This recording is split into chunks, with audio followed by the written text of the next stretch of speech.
Bonjour, je suis Vincent Luciani, président et fondateur d'Artefact.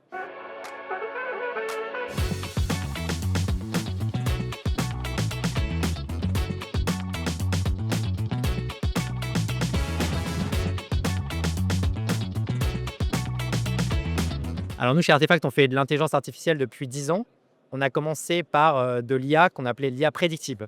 Donc pendant des années, on a travaillé sur construire des cas d'usage qui utilisaient finalement de la donnée à travers d'algorithmes plutôt de machine learning pour faire beaucoup de prédictifs. Donc par exemple, de la prévision de rupture de stock sur des entrepôts, sur des chaînes de montage, ou encore de la prédiction de casse dans des usines, par exemple. Il y a eu une vraie rupture avec l'arrivée du Generative AI qui a permis finalement de créer un mode de compagnonnage. L'accès à la connaissance, la diffusion des savoirs dans l'entreprise a vraiment explosé. Et là, on arrive finalement dans une troisième étape de cette intelligence artificielle en entreprise, qui sont les agents. Les agents, c'est une autre révolution par rapport à les Generative AI.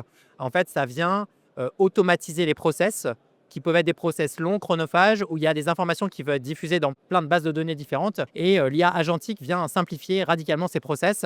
Et c'est ça qui va être le futur, je pense, des années qui viennent, autour de radicalement simplifier ces processus.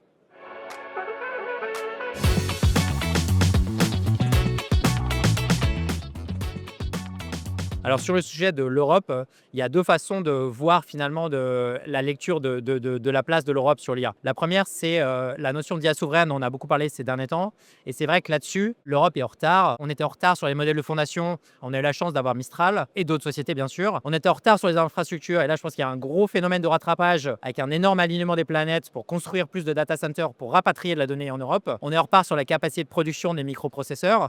Mais à côté de ça, il faut comprendre que l'Europe n'est pas en retard sur la diffusion de l'IA. Et donc, c'est tout le sujet d'Adopter AI aujourd'hui. Notre message, c'est de dire, ne mettons pas en retard nos entreprises parce que ça les risque finalement de les mettre en péril face potentiellement à d'autres entreprises américaines ou chinoises qui auront plus facilement adopté l'IA. Là-dessus, en fait, notre message, c'est qu'il faut, à tous les étages de l'entreprise, adopter l'intelligence artificielle pour gagner en compétitivité et gagner en innovation.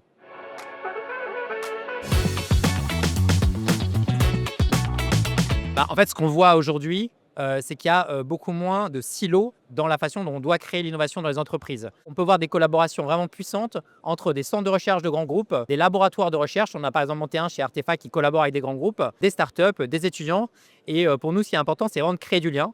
On va se rendre compte qu'en fait, parfois, les grands groupes vont vraiment s'appuyer sur la R&D pour finalement incuber l'innovation dans l'entreprise, mais c'est quand même important de savoir accueillir des startups qui vont pouvoir faire ce qu'on appelle du leapfrog, donc aller beaucoup plus vite sur certains domaines. Et donc, en fait, nous, à Adopt AI, on s'est vraiment encouragé finalement une innovation vertueuse entre les startups et les grands groupes.